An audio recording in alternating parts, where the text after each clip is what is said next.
미국 마트에서 줄을 서서 기다리는 음식이 있는데요. 그게 냉동김밥이라는 거 혹시 알고 계셨나요? 입고 날짜를 미리 알아두고 아침 일찍 나가는 사람들이 생겼을 정도입니다. 지금 전 세계가 한국 음식에 열광하고 있는데요. 그 규모가 우리 생각보다 훨씬 크고 훨씬 빠르게 커지고 있습니다. K-팝, K-드라마에 이어 이제는 K-푸드가 세계 시장을 두드리고 있는데요. 2026년 1분기 한국 농식품 수출액이 33억 5천만 달러를 기록했습니다. 집계를 시작한 이래 역대 최고치라고 하죠. 그런데 사실은 이게 단순히 한국 음식이 맛있어서로 설명이 되지 않는데요. 여기에는 우리가 미처 몰랐던 세 가지 이유가 있습니다. 첫 번째, 라면이 드디어 1조 클럽에 들어섰습니다. 한국 라면 수출액이 단일 품목 최초로 연간 15억 달러를 돌파했는데요. 중국과 미국 시장이 특히 폭발적으로 성장하고 있다고 하죠. 한 봉지에 1,000원짜리 라면이 이제는 대한민국의 가장 큰 수출 효자 상품이 된 거라는 거죠. 그런데 여기서 한 가지 의문이 생깁니다. 라면은 오래됐잖아요. 수십 년 된 음식이에요. 갑자기 왜 지금 이렇게 터진 걸까요? 단순히 BTS가 라면 먹는 걸 SNS에 올려서일까요? 물론 그것도 영향이 없진 않습니다. 하지만 진짜 이유는 따로 있습니다. 코로나 이후 전 세계 물가가 급격하게 올랐습니다. 외식 한 번에 2만 원, 3만 원은 기본이 됐죠. 그때 사람들이 찾기 시작한 게 간편하고 맛있으면서 저렴한 음식이었습니다. 한국 라면은 그 조건을 정확히 맞췄습니다. 조리법이 간단합니다. 맛이 강렬합니다. 가격이 저렴합니다. 그리고 무엇보다 종류가 엄청나게 다양합니다. 매운 건, 순한 건, 국물 있는 건, 볶음 타입, 취향에 따라 고를 수 있는 선택지가 넘쳐납니다. 외국 소비자 입장에서는 매번 새로운 경험을 할 수 있는 거죠. 실제로 미국, 유럽의 젊은 소비자들 사이에서 한국 라면 챌린지가 유행처럼 번졌는데요. 이 라면 먹어봤어? 가 하나의 문화 코드가 됐습니다.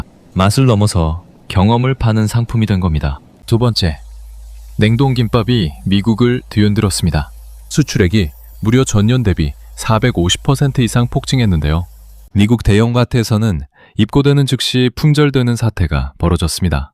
그런데 잠깐 생각해보면 이게 꽤 신기한 일입니다. 김밥은 원래 만들어서 바로 먹는 음식이잖아요. 시간이 지나면 굳고 맛이 떨어지죠. 그걸 어떻게 냉동으로 수출해서 저 멀리 미국에서 팔 수 있는 걸까요? 바로 한국의 급속 냉동 기술 덕분입니다. 일반 냉동과 급속 냉동은 완전히 다릅니다. 일반 냉동은 천천히 얼리는 과정에서 식품 세포가 손상됩니다. 해동하면 질감이 무너지고 맛이 달라지죠. 급속 냉동은 순식간에 얼립니다. 세포 손상이 최소화됩니다. 해동했을 때 간 만든 것과 거의 같은 식감이 살아납니다. 집에서 전자레인지 3분이면 간 만든 김밥 맛을 낼 수 있게 된 거라고 하죠. 미국 소비자 입장에서는 혁명 같은 경험입니다. 한국 식당에 가지 않아도 집에서 간편하게 진짜 맛으로 먹을 수 있으니까요. 여기서 중요한 포인트가 하나 있습니다. 냉동김밥을 처음 사 먹은 미국 사람들 중 많은 수가 김밥을 처음 먹어보는 사람들이었습니다. 생전 처음 먹어보는 음식인데 냉동으로 전자레인지로 데워서 먹었는데도 맛있다고 줄을 섰다는 겁니다. 이건 단순히 제품 하나가 잘 팔린 게 아닙니다. 한국 음식 자체가 진입장벽을 낮추면서 대중 속으로 파고든 사건입니다. 그렇다면 왜 하필 지금일까요? 여기에는 SNS의 역할을 빼놓을 수 없습니다. 틱톡에서 한 미국 소비자가 냉동김밥을 처음 먹어보는 영상을 올렸는데요. 그 영상이 수백만 뷰를 기록했습니다. 댓글에는 나도 사고 싶은데 어디서 파냐는 질문이 쏟아졌습니다. 그게 입소문을 타고 퍼지면서 마트 품절 사태로 이어진 겁니다. 요즘 식품 트렌드는 광고로 만들어지지 않습니다. 실제 소비자가 먹어보고 올린 영상 한 편이 수십억 원짜리 광고보다 강합니다. K푸드는 그 구조를 아주 잘 타고 있는 겁니다. 세 번째, 떡볶이와 쌀 가공식품도 함께 달리고 있습니다. 정부는 냉동김밥과 떡볶이 등 쌀 가공식품을 묶어 2028년까지 수출액 4억 달러 달성을 목표로 잡았는데요. 여기서 쌀 가공식품이라는 표현이 중요합니다. 한국은 쌀 소비가 계속 줄고 있습니다. 1인당 쌀 소비량이 해마다 역대 최저를 기록하고 있죠. 농가에서는 쌀이 남아돌아 걱정인 상황입니다. 그런데 그 쌀을 냉동김밥과 떡볶이로 가공해서 수출하면 어떻게 될까요? 국내에서 소비되지 않는 쌀이 해외에서 부가가치를 만들어내는 겁니다. 농가 소득 문제와 수출 성장이 동시에 해결되는 구조가 만들어지는 거죠. 정부가 이 분야에 집중 투자하는 이유가 바로 여기 있습니다. 떡볶이도 빠르게 성장하고 있습니다. 밀키트 형태로 수출되는 떡볶이는 이미 동남아, 미국, 유럽에서 꾸준한 수요를 만들어내고 있는데요. 한국식 매운맛이 전 세계적으로 하나의 미식 트렌드가 되고 있기 때문입니다. 많은 분들이 K푸드 열풍을 그냥 한류 덕분이라고 생각하시는데요. 실제로는 조금 다른 이야기가 있습니다. 전문가들은 핵심 이유로 가성비와 기술력을 꼽는데요. 비싼 물가에 지친 전 세계 소비자들이 맛있고 간편하면서도 저렴한 음식을 찾기 시작했고, 거기에 한국 식품의 뛰어난 냉동 포장 기술이 딱 맞아떨어진 거라는 거죠. 여기서 포장 기술도 사실 중요합니다. 해외 마트에서 한국 식품을 보면 패키지 디자인이 눈에 띕니다. 깔끔하고 먹음직스럽고 조리 방법이 한눈에 들어옵니다. 언어를 몰라도 어떻게 먹는 건지 바로 알 수 있게 만들어져 있습니다. 처음 접하는 소비자가 구매를 결정하는 데 걸리는 시간은 몇 초입니다.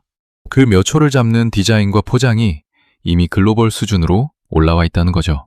다시 말하면 K-드라마가 없어도 K-푸드는 스스로 살아남을 경쟁력을 이미 갖췄다는 겁니다.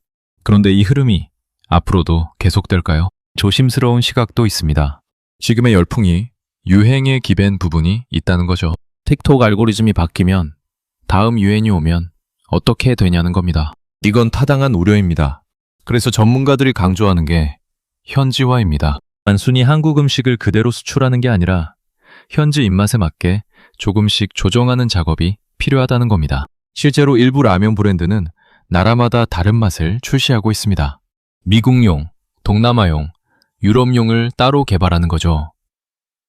현지 소비자가 처음엔 한국 맛이 신기해서 사고, 두 번째는 맛있어서 사고, 세 번째부터는 습관이 돼서 사게 만드는 겁니다. 그 세 번째 단계까지 가는 게 진짜 목표입니다. 반짝 인기가 아니라 일상 속 식품으로 자리 잡는 것. 그게 K푸드 산업이 지금 가장 집중하고 있는 과제입니다. 이건 우리 모두에게 사실 꽤 중요한 이야기인데요. 한국 식품 산업이 성장하면 농가 소득, 일자리, 지역 경제 모두에 영향을 미치기 때문입니다. 냉동김밥 하나를 만들기 위해 필요한 것들을 생각해 보면요. 쌀 농가, 김 생산자, 시금치 재배 농가, 냉동 기술 기업, 포장재 업체, 물류회사. 하나의 제품 뒤에 수많은 사람들의 일이 연결되어 있습니다. 그 제품이 미국에서 팔릴 때마다 그 연결고리가 함께 돌아가는 겁니다. 정리하자면 지금 한국 음식은 맛을 넘어 기술력과 가성비로 세계 시장에서 스스로 자리를 만들어가고 있는데요. 라면은 1조 클럽을 넘어섰고, 냉동김밥은 미국 마트에서 품절 대란을 일으켰고, 떡볶이와 쌀 가공식품은 지금 그 뒤를 빠르게 따라가고 있습니다.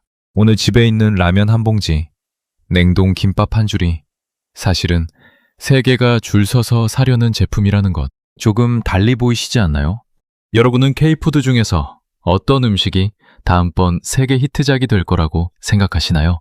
댓글로 꼭 남겨주세요. 오늘 영상이 유익하셨다면 구독과 좋아요, 그리고 알림 설정까지 부탁드립니다.